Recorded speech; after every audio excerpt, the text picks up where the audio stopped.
കേരളത്തെ നടുക്കിയ നെന്മാറ ഇരട്ട കൊലക്കേസിൽ ശിക്ഷാവിധി നാളെ. അരുൺ ആലത്തൂർ കോടതി വളപ്പിൽ നിന്നും അല്പസമയത്തിനകം ചേരും.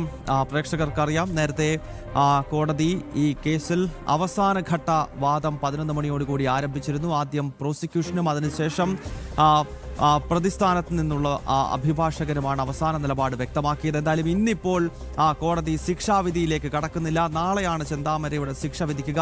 അരുണിലേക്ക് പോവുകയാണ്. അരുൺ, കോടതി ഇന്നിപ്പോൾ നടപടികൾ അവസാനിപ്പിച്ചോ? എന്തുകൊണ്ടാണ് ശിക്ഷാവിധി നാളത്തേക്ക് മാറ്റിയിരിക്കുന്നത്?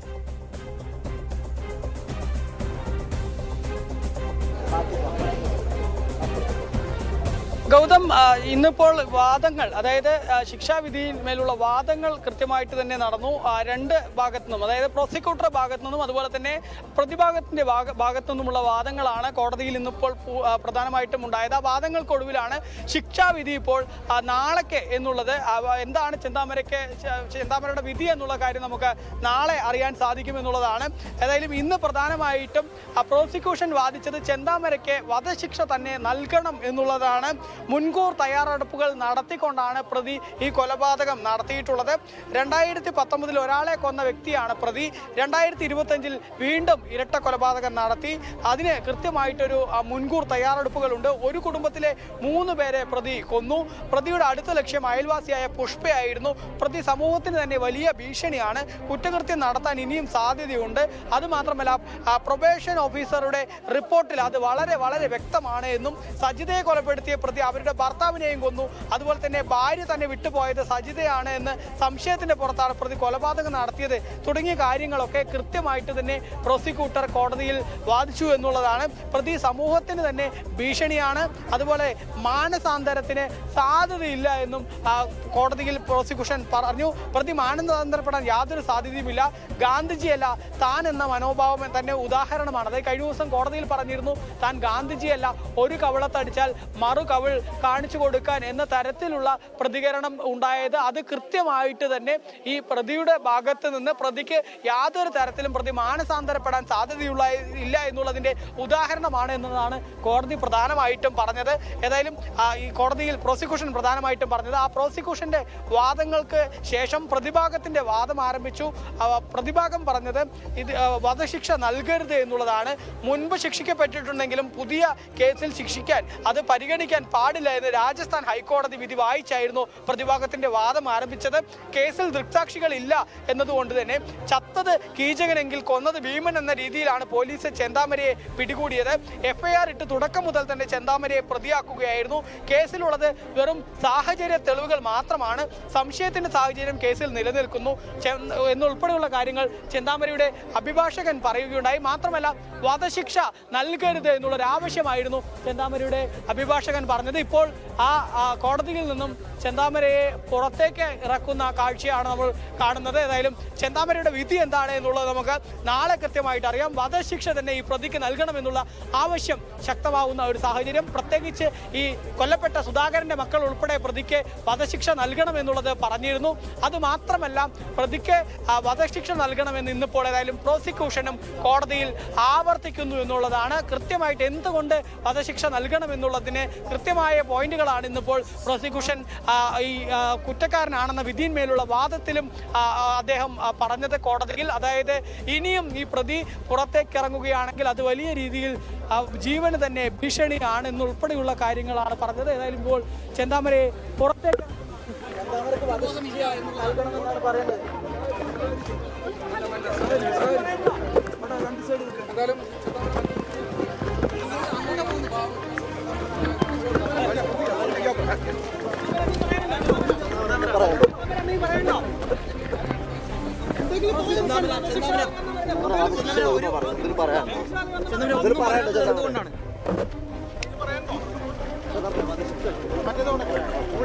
ശിക്ഷ വേണമെന്നാണ് പറഞ്ഞത്. പ്രോസിക്യൂഷൻ എന്തെങ്കിലും പറയാനുണ്ടോ?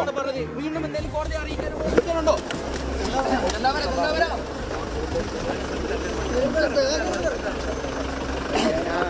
ചെന്താമരയെ വീണ്ടും ഇപ്പോൾ കോടതിയിൽ നിന്നും വാഹനത്തിലേക്ക് കയറ്റിയിരിക്കുന്നു. ഇപ്പോൾ പോലീസ് വാഹനത്തിലേക്ക് ചെന്താമരയെ കയറ്റിയിരിക്കുന്നു. ഇന്നും ചെന്താമരയുടെ ഭാഗത്ത് നിന്ന് യാതൊരു ഭാവവ്യത്യാസവുമില്ലാതെ യാതൊരു കൂസലുമില്ലാതെയാണ് പ്രതിയെ നമുക്ക് കാണാൻ സാധിക്കുന്നത്.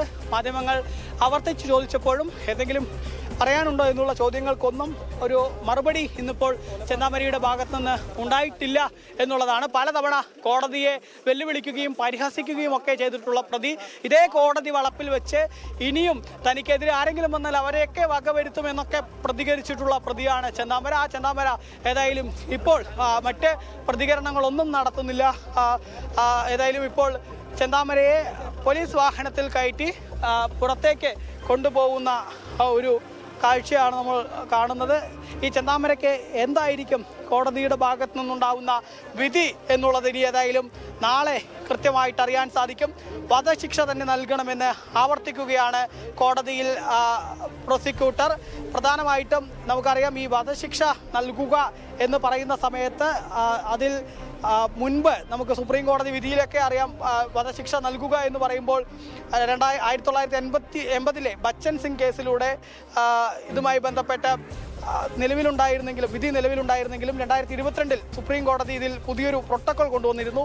അതായത് പ്രൊബേഷൻ ഓഫീസറുടെ റിപ്പോർട്ട്, ജയിൽ അധികൃതരുടെ പെരുമാറ്റ സർട്ടിഫിക്കറ്റ്, സൈക്കാട്രിക് റിപ്പോർട്ട് ഇതൊക്കെ നിർബന്ധമായും വിചാരണ കോടതികൾ ശേഖരിക്കണമെന്നുള്ളത് ഇപ്പോഴേതായാലും ഈ 3 കാര്യങ്ങളും കൃത്യമായിട്ട് തന്നെ ഉണ്ട്. അതായത് പ്രൊബേഷൻ ഓഫീസറുടെ റിപ്പോർട്ടാണെങ്കിലും അതല്ലെങ്കിൽ ജയിൽ അധികൃതരുടെ റിപ്പോർട്ടാണെങ്കിലും സൈക്കാട്രിസ്റ്റിൻ്റെ റിപ്പോർട്ടെല്ലാം ചെന്താമരയ്ക്ക് എതിരായിട്ട് തന്നെയുണ്ട്. ആ സാഹചര്യത്തിൽ വധശിക്ഷ തന്നെ വിധിക്കാനുള്ള സാഹചര്യം വളരെ ഏറെയാണ് എന്നുള്ളതാണ്.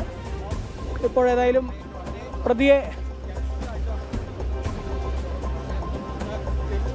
കോടതിയിൽ നിന്നും പ്രതിയെ പുറത്തേക്ക് കൊണ്ടുപോകുന്ന ആ ഒരു കാഴ്ചയാണ്. ഏതായാലും ചെന്താമര ഈ കേസിൽ എന്തായിരിക്കും വിധി എന്ന് നമുക്ക് നാളെ അറിയാം. ഒരു നാടിനെ ഒന്നാകെ ഞെട്ടിച്ച, കേരളത്തെ ഒന്നാകെ ഞെട്ടിച്ച കൊലപാതകം 2019 ഓഗസ്റ്റ് 31 സജിത എന്ന വീട്ടമ്മയെ തൻ്റെ ഭാര്യ പിണങ്ങിപ്പോകുന്നതിന് കാരണക്കാരായത് അയൽവാസികളാണെന്ന സംശയത്തിൻ്റെ പുറത്ത് ഈ സജിതയെ 2019 ഓഗസ്റ്റ് 31 കൊലപ്പെടുത്തുന്നു. അതിനുശേഷം ആ കേസിൽ റിമാൻഡിൽ കഴിയുകയായിരുന്ന പ്രതി പിന്നീട് പരോളിലിറങ്ങി 2025 ജനുവരി 27 നാടിനെ നടുക്കിയ ഇരട്ട കൊലപാതകം നടത്തിയത്. സുധാകരൻ എന്ന സജിതയുടെ ഭർത്താവിനെയും അതുപോലെ തന്നെ ഭർത്തൃമാതാവ് ലക്ഷ്മിയെയുമാണ് വെട്ടിക്കൊലപ്പെടുത്തിയത്. ആ ഇരട്ട കൊലപാതകത്തിന് ശേഷം തൊട്ടടുത്ത മാട്ടായി മലയിൽ ഒളിവിൽ കഴിഞ്ഞ പ്രതിയെ 2 ദിവസത്തിന് ശേഷമാണ് പോലീസ് പിന്നീട് പിടികൂടുന്നത്. പോലീസ് പിടികൂടിയതിന് ശേഷം കൃത്യമായിട്ട് തന്നെ ശാസ്ത്രീയ തെളിവുകളും മറ്റുമൊക്കെ ശേഖരിക്കാൻ പോലീസിനെ സംബന്ധിച്ചിടത്തോളം കഴിഞ്ഞിരുന്നു. കൊലപാതകത്തിന് ഉപയോഗിച്ച കൊടുവാളിൻ്റെ പിടിയിൽ പുരണ്ട രക്തക്കറ, അതിലെ 3 DNA റിസൾട്ടുകൾ ഉൾപ്പെടെ ശേഖരിക്കാൻ അന്വേഷണ സംഘത്തിന് അന്ന് കഴിഞ്ഞിരുന്നു. അതെല്ലാം കോടതിയിൽ കൃത്യമായ ശാസ്ത്രീയ തെളിവുകൾ കോടതിയിൽ ഹാജരാക്കിയിട്ടുണ്ട്. മാത്രമല്ല ഈ ചെന്താമരയുടെ വസ്ത്രത്തിൽ ഈ ലക്ഷ്മിയുടെയും സുധാകരൻ്റെയും ഒക്കെ രക്തക്കറയൊക്കെ അന്വേഷണ സംഘം കൃത്യമായിട്ട് തന്നെ കണ്ടെത്തുകയും അതെല്ലാം ശാസ്ത്രീയ തെളിവുകളായി കോടതിയിൽ ഹാജരാക്കുകയും ചെയ്തിട്ടുണ്ട് എന്നുള്ളതാണ്. അതുകൊണ്ട് ശാസ്ത്രീയ തെളിവുകൾ ഈ പ്രതിക്ക് എതിരാണ് എന്നുള്ളതിൽ യാതൊരു സംശയവുമില്ല.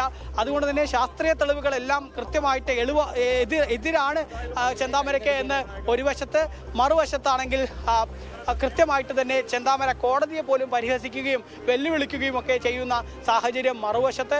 അത്തരത്തിൽ ഈ കേസിൽ എല്ലാ തരത്തിലും ചെന്താമരയ്ക്ക് എതിരാണ് കാര്യങ്ങൾ എന്നുള്ളത് തന്നെയാണ്. ഇന്നിപ്പോഴേതായാലും ചെന്താമര കുറ്റക്കാരനാണെന്ന് കണ്ടെത്തിയ ആ ഒരു കോടതി കണ്ടെത്തിയ വിധിയിൽ നടന്ന വാദങ്ങൾ, ആദ്യം പ്രോസിക്യൂഷൻ്റെ വാദമാണ് നടന്നത്. അതിനുശേഷമായിരുന്നു പ്രതിഭാഗത്തിൻ്റെ ഭാഗം. ആ പ്രോസിക്യൂഷൻ വാദത്തിൽ കൃത്യമായിട്ട് തന്നെ പ്രോസിക്യൂഷൻ പറഞ്ഞു ചെന്താമരയ്ക്ക് വധശിക്ഷ തന്നെ നൽകണം എന്നുള്ളത്. അതിന് കാരണം പറഞ്ഞു, ഈ വ്യക്തിയുടെ ഇനിയും ഏതെങ്കിലും തരത്തിൽ പുറത്തിറങ്ങുകയാണെങ്കിൽ സമാന രീതിയിലുള്ള കൊലപാതകങ്ങൾ നടത്താനുള്ള സാധ്യത വളരെയേറെയാണ്. മാത്രമല്ല പ്രതിക്ക് യാതൊരു തരത്തിലും മാനസാന്തരമില്ല എന്നുൾപ്പെടെയുള്ള കാര്യങ്ങൾ പ്രൊബേഷൻ ഓഫീസറുടെ റിപ്പോർട്ട് ഉൾപ്പെടെ ചൂണ്ടിക്കാട്ടിക്കൊണ്ട് ഈ പ്രതിഭാഗം കോടതിയിൽ വാദിക്കുകയായിരുന്നു. ആ തരത്തിലുള്ള വാദങ്ങളും മറ്റുമൊക്കെ ആയിരുന്നു കോടതിയിൽ നമ്മൾ കണ്ടത്. നിലവിലേതായാലും ഈ ചെന്താമരയെ കോടതിയിൽ നിന്നും പുറത്തേക്ക് കൊണ്ടുപോവുകയാണ്. ഇനി ഏതായാലും അഭിഭാഷകരുടെ ഉൾപ്പെടെ പ്രതികരണം വരേണ്ടതായിട്ടുണ്ട്. ഇപ്പോഴേതായാലും ചെന്താമരയെ കോടതിയിൽ നിന്നും പുറത്തേക്ക് കൊണ്ടുപോയിരിക്കുന്നു. ഏറ്റവും കേരളത്തെ ഞെട്ടിച്ച ഈ ഒരു കൊലപാതകം, ആ കൊലപാതകത്തിൽ ഇനി ഏതായാലും നാളെയാണ് വിധി വരാൻ പോകുന്നത്. ഇനി നമുക്ക് ഈ കേസിൽ ഇന്നിപ്പോൾ അഭിഭാഷകരുടെ വാദങ്ങളും മറ്റു കാര്യങ്ങളുമെല്ലാം അഭിഭാഷകരുടെ പ്രതികരണം ഉൾപ്പെടെ ലഭിക്കാനുണ്ട്. അല്പസമയത്തിനകം തന്നെ അവരുടെ പ്രതികരണം ഉൾപ്പെടെ ഉണ്ടാവും. ഗൗതം. ഓക്കെ, അരുൺ ആലത്തൂരാണ് വിശദാംശങ്ങൾ നൽകിയത്. ചെന്താമരയ്ക്കുള്ള ശിക്ഷാവിധി പ്രഖ്യാപനം കോടതി നാളത്തേക്ക് മാറ്റിയിരിക്കുകയാണ്. ഇന്നിപ്പോൾ പ്രോസിക്യൂഷൻ കൃത്യമായി ഈ പ്രതി പുറത്തിറങ്ങുന്നത് സമൂഹത്തിന് തന്നെ അപകടമാണ് എന്ന കൃത്യമായ സന്ദേശം നൽകുന്നതായിരുന്നു പ്രോസിക്യൂഷന്റെ വാദഗതികൾ. എന്നാൽ പ്രതിഭാഗത്തിന് വേണ്ടി ഹാജരായ അഭിഭാഷകനാകട്ടെ ചെന്താമരയ്ക്ക് വധശിക്ഷ നൽകരുത് എന്ന വാദഗതികൾ മുന്നോട്ട് വെച്ചു. എന്തായാലും കോടതിയുടെ തീരുമാനം നാളെ അറിയാം. ഇന്നിപ്പോൾ ചെന്താമരയെ വീണ്ടും ജയിലിലേക്ക് മാറ്റുന്നതിന്റെ ദൃശ്യങ്ങളാണ് പ്രേക്ഷകർ കണ്ടത്.